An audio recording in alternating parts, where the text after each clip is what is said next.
जय श्री कृष्णा। कैसे हैं आप लोग? कैसा चल रहा है सब कुछ? आपके जीवन में दिन निरंतर क्या परिवर्तित हो रहा है, ये आप मुझे कमेंट में ज़रूर बताते रहा करिए। ऐसा क्या होता है हमारे जीवन में कि यकायक हम देखते हैं, और आजकल ऐसी चीज़ें बहुत ज़्यादा सोशल मीडिया पे प्रचलित हो रही हैं। राह चलता हुआ एक आदमी रातों रात इतना फेमस हो गया कि हर घर के सदस्य को उसका नाम रट गया। मात्र 16-17 साल का लड़का हर घर का चहेता बन गया। एक प्लेटफॉर्म पे गाना गाने वाली औरत रातों रात महलों में जाकर रहने लगी। कौन सी तकदीर का कौन सा ग्रह, कौन सा तार ऐसा खुल गया कि इन लोगों की किस्मत रातों रात चमक गई। इनको सफलता रातों रात ज़मीन से उठाकर आकाश पर ले जाकर बैठा दी। ऐसा क्या हो गया जिससे इनके जीवन में अचानक से कुछ रॉकेट की तरह उड़ा और दूसरे ही ग्रह पर जाकर इनको नाम, प्रसिद्धि, मान, सम्मान, पैसा, धन, संपदा सब कुछ दे गया। और सबसे बड़ी बात, इन लोगों के जीवन में लोगों का प्यार मिल गया। रातों रात ऐसे लोग हजारों लाखों दिलों के धड़कन बन गए और लोगों के चहीते हो गए। टैलेंट तो कुछ ना कुछ रहता है ऐसे लोगों में, ये तो मैं मानती हूँ, पर किस्मत की ऐसी कौन सी किक लग जाती है जो एक पल के अंदर ऐसे इंसान को रंक से राजा बना जाती है। वैसे तो इन सब चीज़ों का कारगर ग्रह जो होता है वो आपकी कुंडली में बैठा हुआ आपके नवम भाव का स्वामी होता है, भाग्य स्थान का स्वामी होता है। जब जिस वक्त वो अपनी चक्री घुमाता है उस वक्त से आपके सितारे पलट जाते हैं। परंतु कुछ केसेस में दूसरे घर का केतु भी ये कार्य कर जाता है, या फिर लाभ स्थान में बैठा हुआ राहु भी रातों रात इंसान की किस्मत को पलटने का काम कर देता है। चौथे घर में बैठे हुए चंद्रमा और गुरु की युति भी इंसान को एकदम से फेमस बना देती है। अगर सूर्य अपनी स्वयं की राशि में या अपनी उच्च राशि में अगर दशम भाव में बैठा हो तो ऐसे इंसान की किस्मत उसको रातों रात फर्श से अर्श पर ले जाती है। आप सोच नहीं सकते कि किस्मत और ग्रह कैसे काम करते हैं।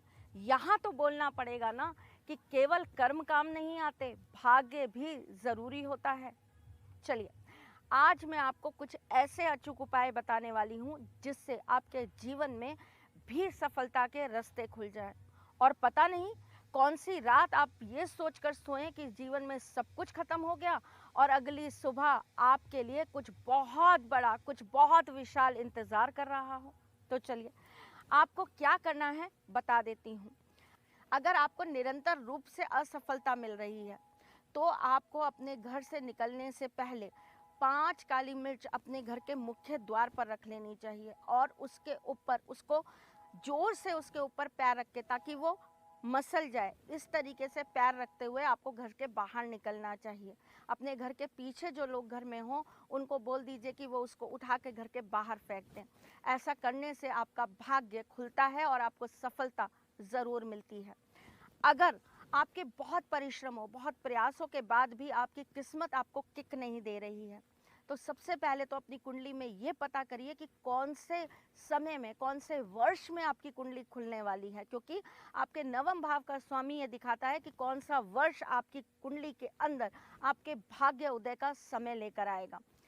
बॉडी में भी कुछ संकेत होते हैं जो ये बताते हैं, फिर किसी एपिसोड में इस बारे में जानकारी आपको ज़रूर दूंगी। परंतु अगर आपका भाग्य बहुत प्रयत्नों के बाद भी खुल नहीं पा रहा, बंधा हुआ है, तो आपको क्या कर लेना चाहिए?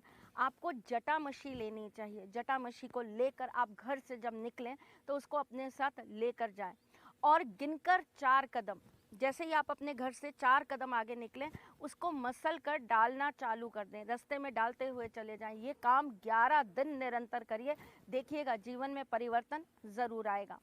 अगर बहुत सारी प्रयत्न, बहुत सारी कोशिशों, बहुत सारे कार्यों के बाद भी हम असफल ही होते हैं, हमारे जीवन में सफलता के लिए कुछ रह नहीं जाता, तो क्या करना चाहिए? आपको एक नींबू के अंदर 7 लौंग लगाकर हनुमान जी का नाम स्मरण करके चौराहे पर शनिवार के दिन डाल देना चाहिए और लगातार ऐसा आपको 7 शनिवार करना चाहिए। किस्मत ज़रूर खुलेगी और आपको ठाकुर जी का आशीर्वाद ज़रूर प्राप्त होगा। हमारे भाग्य के साथ हमारे कर्म जुड़े होते हैं, ये बहुत अहम चीज़ है। ये तो शास्त्रों में भी लिखा है, वेदों में भी लिखा है, और हमारी ज्योतिष शास्त्र भी इस बात को बहुत अहम तरीके से मानती है। क्योंकि नवा स्थान जो होता है वो भाग्य के साथ साथ ईश का भी होता है, पितरों का भी होता है। तो कहीं ना कहीं भाग्य खोलने का काम तो ईश्वर ही करेंगे या फिर पितरों का आशीर्वाद करेगा। अगर आपके जीवन में आपके बड़े बुजुर्ग यानी कि आपके दादा, आपके नाना, आपके परदादा अगर आपके समक्ष हैं तो आप उनका आशीर्वाद निरंतर रूप से लिया कीजिए। लेकिन अगर आपकी किस्मत में उनका साथ नहीं है तो आप उनके आशीर्वाद को लेने के लिए प्रत्येक अमावस्या को खीर बनाकर ज़रूर किसी ब्राह्मण को खिलाइए। ऐसा करने से भी सफलता अकस्मात रूप से हमारे जीवन में प्रवेश कर जाती है। एक बहुत विशेष उपाय बताना चाहती हूँ। आई हूँ और सारथी उपाय ना बताऊँ, ऐसा तो हो ही नहीं सकता। यकायक किस्मत खुल जाए, यकायक हमें कुछ अद्भुत मिल जाए, उसके लिए हम क्या कर लें? बहुत आसान चीज़ बता रही हूँ आपको, जो आपको कर लेनी है। सम्मोहन का सबसे बड़ा कारण, सम्मोहन का सबसे बड़ा नाम अगर मैंने इस दुनिया में देखा है तो वो है मेरे कृष्ण। मेरे कृष्ण से बढ़कर वशीकरण करना मैंने किसी के पास वो कला नहीं देखी। उनकी बांसुरी से ही वो इतने पक्षियों को, जानवरों को, प्रकृति को, इतनी गोपियों को अपने अंदर समाहित कर लेते थे, मंद मुग्ध कर लेते थे कि उनके सम्मोहन से वो बाहर ही नहीं निकल पाते थे। तो बस पकड़ लीजिए ठाकुर जी का एक बहुत प्रिय चीज़, एक उनका मोर पंख। उस मोर पंख का क्या करना है आपको बता देती हूँ। एक मोर पंख ले लीजिए, उस मोर पंख के ऊपर थोड़ा सा लाल रंग डाल दीजिए या फिर आप रोली डाल दीजिए या लाल रंग का गुलाल डाल दीजिए। उसके बाद में आप उसको एक काले रंग से रंगे हुए बॉक्स के अंदर भर कर रख दीजिए, यानी कि दबा कर रख दीजिए। उसके ऊपर आप खूब सारा गेहूं डाल दीजिए, इतना डाल दीजिए कि वो मोर पंख कहीं दिखाई ना दे, बंद हो जाए। और उसके ऊपर एक सिक्का रख दीजिए, उस सिक्के के ऊपर एक रोली का टीका लगाइए और थोड़े से चावल डाल दीजिए और उसके ऊपर एक सुपारी रख दीजिए। तत्पश्चात इस बॉक्स को आप अच्छे से लाल कपड़े से बांध दीजिए। बांधने के बाद आप इसको किसी सुनसान जगह पर जाकर गाड़ आइए। ये कार्य आपको शुक्रवार की रात्रि को करना है और इसको करने के बाद शनिवार को सुबह किसी मंदिर में जाकर ठाकुर जी के चरणों में 5 मोर पंख चढ़ाइए। करके देखिए, अद्भुत लाभ मिलेगा आपको। अगर आप इसके साथ साथ 108 बार 11 दिन तक श्री कृष्ण के किसी मंत्र का जाप कर सकते हैं तो सोने पे सुहागा हो जाएगा। लेकिन पक्की बात है, ये वो मंत्र है जिससे रातों रात आपकी किस्मत ज़रूर खुल जाएगी। चलिए चलती हूँ, लेकिन जाने से पहले tip of the day they देती हूँ और साथ में दे देती हूँ आपको एक वास्तु टिप।